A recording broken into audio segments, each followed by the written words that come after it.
Welcome everyone to another episode of the journey through Apostolic succession.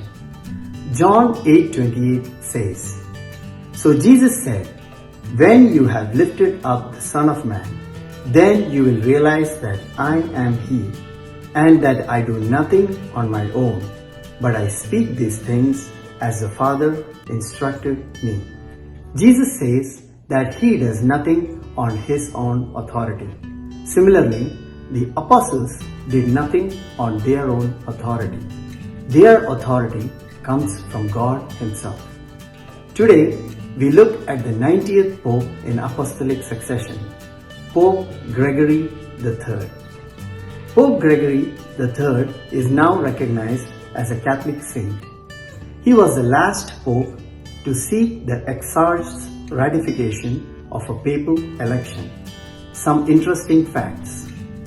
His papacy began on February 11, 731, and he reigned as Pope until his death in 741. Just a few days after his death, the cardinals elected Zachary as his successor.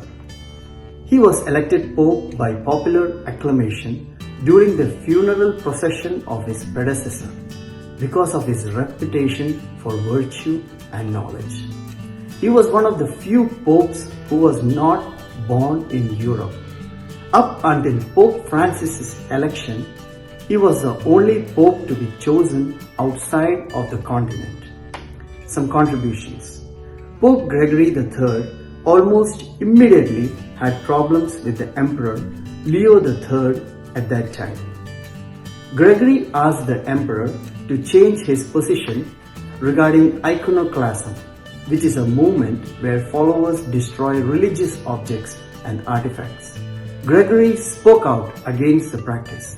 Leo III sent forces to control the Pope, sending his ships to fight against the Pope, but lost his men at the sea.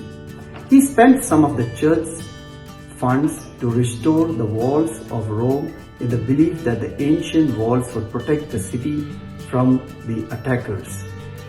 The Pope used other funds to acquire a fortress and to protect other buildings in the city. Gregory was an enthusiastic supporter of monasticism.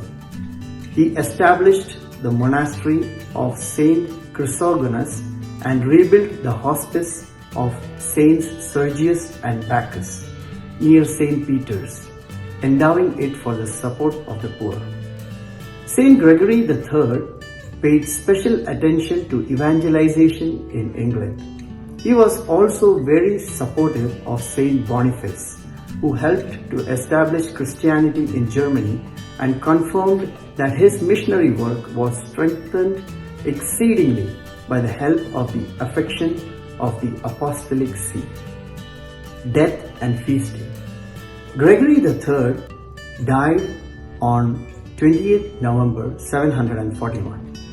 He was succeeded by Pope Zachary. He was buried in St. Peter's Basilica, in the oratory he had built at the start of his pontificate. Gregory's feast day is now celebrated on the 10th of December. That's all for today.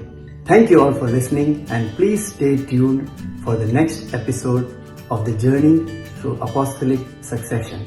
Please like, share, subscribe, and spread the word to everyone around you. For Christ and for the Church, God bless you.